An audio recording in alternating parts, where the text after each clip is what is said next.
Hey guys, welcome to the first ever episode 7 of the FRAGCAST featuring Helldivers.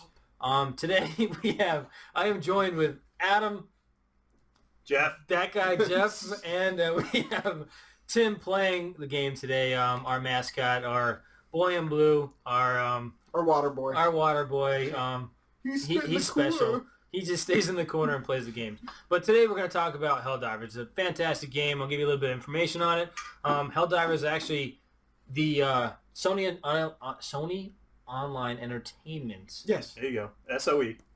Are the publishers. And the developer of this game is Arrowhead Studios. I'm a big fan of Arrowhead. What else did they make? You mentioned it to me earlier. They had their hand in Magicka. That's right, Magicka. That game was a lot of fun. I'm not a big fan of it. It's like I thought it was fun. The reboot of Gauntlet, which came out last year, which I had tons of fun with. I didn't get to play that either. And then, also, one of my favorite games, the Showdown Effect. I have never played that. The Showdown Effect is like a 2.5D brawler. 2.5D? Yeah, instead of 3D. But 2.5D, yeah, 2.5 Ds. Yeah. Okay. Carry on. I'm fascinated by that. But yeah, it's a 2.5D action brawler. And okay. It's like you're a spoof of like your typical late 80s, early 90s action movie. All right, well, that sounds pretty cool, but I'm not really interested. I am going to. Just kidding, guys. But Helldivers, let's go back to this because that's what we're focused on today. This game is an action-based game. It's a lot of fun. It's a top-down shooter. You're going to see it when we get in here. What it is, it's actually online game. You can play it with up to 4 people online or local. You basically log in. It's kind of like an action RPG. You can. He's getting up there. All right. I didn't know if it was long times for this usually. No, yeah, it is. But there you see my character, green flashlight. He's just gorgeous. I mean, come on, guys. But basically, so he's the total opposite of you in real life. He is kind of. He's like me. So yeah, come on. I'm beautiful. All right, hold on. Getting into the game. Yeah. I have not played this game yet. This is my first time seeing it. Yeah. So basically, sell me this game. All right. What I can easily sell you this game on is the upgrade system in it. You can see now he's going through it.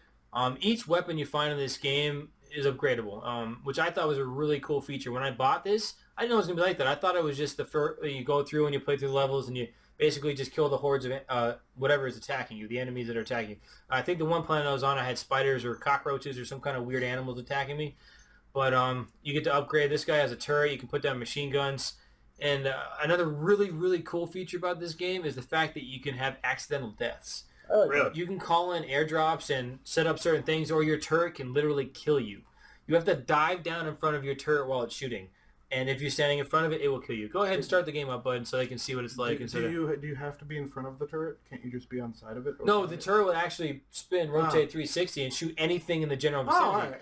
And it stays there. I have a very, very, very good question for you. What's that? Are there explosions? Yeah, you'll see in a second. You know what? What? Cool guys don't look at explosions. Oh, completely. Is that what we're doing now? Yes. But, cool guys don't look at explosions. We're about to. But, oh, grilled cheese. Sorry, guys. I saw it. But we're going to go ahead and go into the gameplay here. You can see we just dropped down in whatever planet. So it's an overhead shooter, basically. Yeah, it's that third-person overhead shooter. And those are those bugs I was talking about, cockroach, spider-type things. They look like crabs. We don't have any game volume on right now, but if you heard it, it's pretty funny. So is it capture and hold base objectives, and then it unlocks certain things? There's multiple objectives. This is just one objective early in the game. It's a pretty-looking game. It is. It is. Yeah, I do like it. It's very vibrant and beautiful. And there is lots of explosions, as you see. Yeah, because cool guys don't look at them. Timmy, you better not look at those explosions. He's looking. But you see how he just called that in there? He's calling in his airship, or his turret. Which one did you call in your turret? Once he clears this area, basically that finishes the mission. He's going to call in his airship to come pick him up. But now watch, you're going to have that turret up. Don't kill anything. Let the turret do it. See how it shoots over him? If he was to stand up right now, it would kill him. So if you got in the way of your turret, it will take you out. Go ahead, stand up and die. Pretty realistic. Stand up and die. Just die. There you go. See? Ah. It'll literally kill you. You stink. And you can keep hitting X and revive yourself and come back. But if you let yourself actually die, you have down in the bottom left-hand corner there, you can see you have 1 life. And basically you get 1 revival in the game, and if you fail again, your mission's failed. Do you get 1 revival per mission? Or no, I actually had 2 when I started a mission yesterday. When I So first maybe you started could playing bank the game. them if you don't use your. No, I didn't see them carry over. As far as I've played so far, it's only been the 2 lives. I haven't gotten any more than that. So I have a question for you. Now, is the difficulty based on how many people are playing with you? No. So if you have more people playing with you, You do have more. You have the You option can to have play, more? yeah, you can play 1 to 4 player local or online. But yeah, what I'm saying though is like say me and you were playing this. Yeah. And we're playing the same exact mission that Timmy's playing right now. Yeah. Would it be harder because there's 2 of us? You mean like Diablo increases the difficulty? Yeah. No, it doesn't do that. That's horrible. Well, That is a flaw. it basically just keeps the game the same way it is, but it's helpful when you play those harder missions to have the extra players in Or there, you can just get good at games. and it's fun. But hey, you're taking that. Let's just not go that far with it because the game is fun in general to play with As people. long as it's fun, yeah. Like It's a good game. Yeah, it would have been nice if they scaled the difficulty, but in my opinion, I still think it's definitely worth the $20 that I spent on it. If you guys want, you can try. I believe there's a demo you can go on PSN's most games store have and demos. These yeah, days. you can go ahead and download it. Now, and try it I out. do have another question for you. As far as controls go, is it like a twin stick shooter? Like you use both? You sticks? can use twin stick and yeah. So it's like that old Smash TV where one Yeah. controls your movement, the other one's your shooting. Yeah. Yeah. Okay. Or like something newer that I have. Go, yeah, Tim will show you. Go ahead, Tim. Why did I Spin just around date with those myself? sticks. Huh? And Did I just date myself? Yeah, you did, but I know exactly what you're talking about. see, you use both sticks, aim. It's the same as you're talking about. Old school, using both sticks to shoot like that. But as most people here know, You can see now is the buttons. See how he's hitting the buttons like that? Yeah. I think that's amazing. That's a Very pretty good cool. idea. Like, Yeah. Everything you do, you have to hit a sequence of buttons on the D-pad, and on the directional pad, and then basically, if you don't do it right, you're not going to get it. Like you see how he just reloaded. You can do certain things. Bring that up again, Tim. And you see there, you can do put down your turret. You can It's on cooldown. well, he can call in a dive bomb. You can do different things like that. And it's based on a button Critters. system. Critters. that's cool. I do like that combo system. Ooh, is that a legendary? It was purple. No, there's no gear in the game like orange. that. Basically, what Are happens- you basically upgrading your gear and Yeah. unlocking it You while unlock it the as you higher level up, kill yeah. counts you get and stuff Yeah. like that? So it unlocks through the missions, not per mission.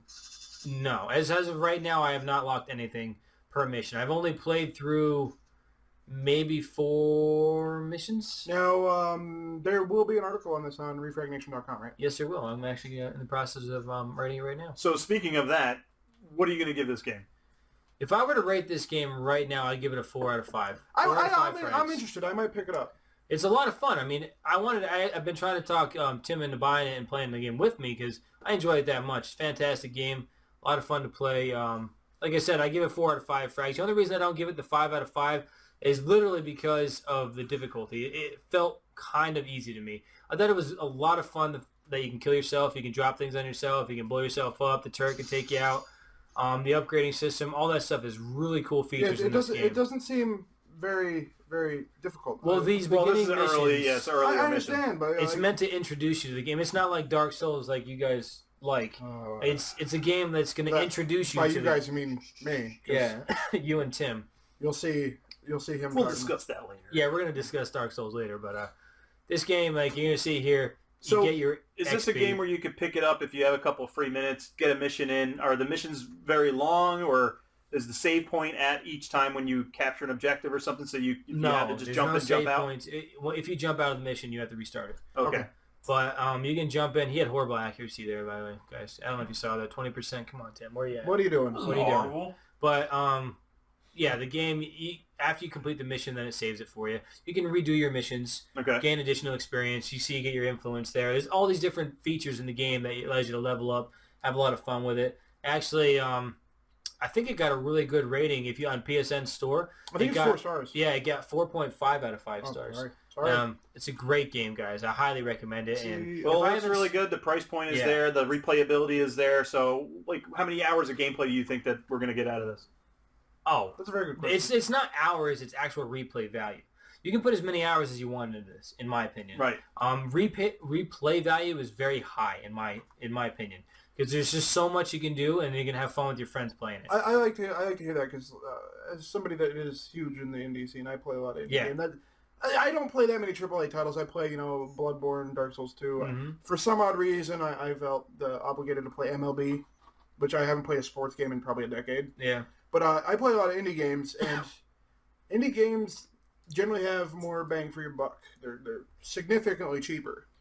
Yeah, they and are. there's always tons of replayability. And I like just the different styles that these indie developers use. Oh god, Because like you get these big companies out there like Activision and Bungie, all these companies that they kind of do a lot of similar things in their games. But they stay close to what made them money before. Exactly. Where indie developers are willing to take a chance and come up with something like, when was the last time we seen an overhead, third person shooter like this? That, they had The Binding of Isaac. That game is a whole different story. But there was another game like this that recently came out on PSN. What was it called? When you fought off the hordes of zombies, Dead Apocalypse or something like that. Undead Nightmare.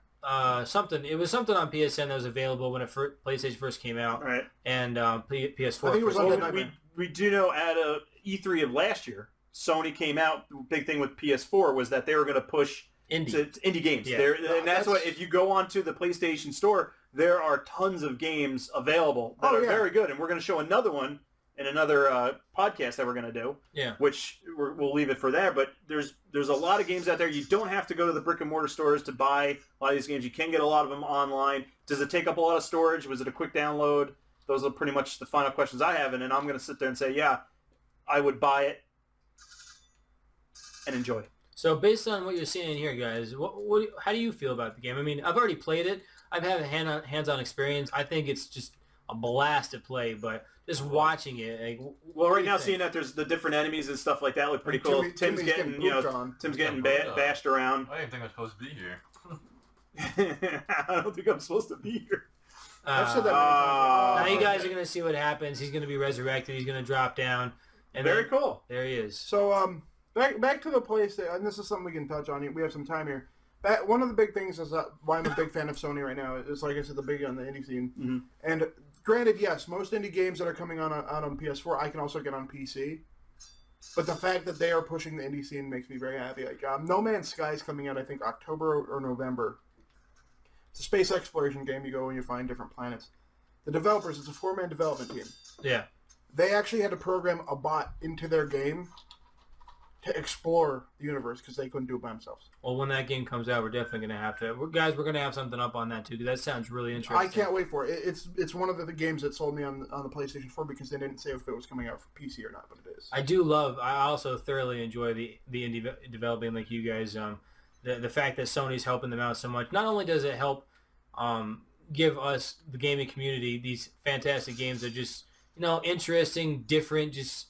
so much fun to play, but it also helps. That's a big thing right there, different. It helps these smaller companies as well that, in my opinion, they're working so hard, they're passionate, just like we are at ReFragNation.com. We're passionate about gaming, and we want to help everybody out that we can, and just get everything out there for everybody, and this is what these indie developers are doing. So, definitely. So last question for me is, ReFragNation.com we're trying to get a large community together, all ages, what would you say would be the appropriate age limit for this game? Would you say that it's a beginning gamer that can get right into this and start? So it's like a cheaper game for families to purchase so their kids can have some fun for several hours? There is some foul language in the game. So it is, I would say, at least teen, 12, 13. Okay. Before you let them play it. But violence-wise, this is about the extent of it. It's easy gameplay. It teaches you early how to play the game. Later on, difficulty does increase significantly. You do the harder missions. Right. But I can tell just by how many times Timmy died. Yeah, it's a lot of fun, but I highly recommend it. Like I said, I think younger, 8, 9, whatever, they'll be able to play it easily, but I don't think with the language it's going to be appropriate. And that's the one thing you'll be hearing me harp on. I've only seen one game that I know of, again, that actually in the beginning the options let you beep out any bad words. Yeah. And I wish more games would start doing that so you could... I haven't seen that. It would hit a broader audience, yes. Yeah.